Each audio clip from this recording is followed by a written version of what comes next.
એ cheese છે જુઓ તમે, એકદમ લાવા વોલ્કેનો ચીઝ, ગરમા ગરમ જુઓ તમે, બુલબુલા બોલે છે ચીઝના. અને આ જે ચીઝ છે એ આ પિઝાના બેઝ ઉપર આપણે પાછું નાખીને સ્વાદને વધારે ખાસ બનાવી શકીએ. પહેલાં લઈશ એલ્યુમિનિયમ ફોઇલ, એના પર આવશે બનાના લીફ, એના પર આવશે બટર, એના પર આવશે પિઝાનો બેઝ. અને આની અંદર મેં હોલ કર્યું છે કારણ કે અહીંયા એક કુલ્લર જે ચીઝ ડીપ આવશે તે કુલ્લરની અંદર આવશે, તો વચ્ચે ટોપિંગ કરીને આપીશું. પિઝાનો બેઝ છે તે ઘઉં અને મકાઈના લોટનો છે.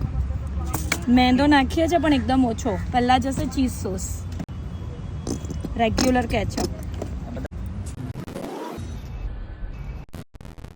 और जैसे mozzarella cheese, capsicum, bell pepper and onion,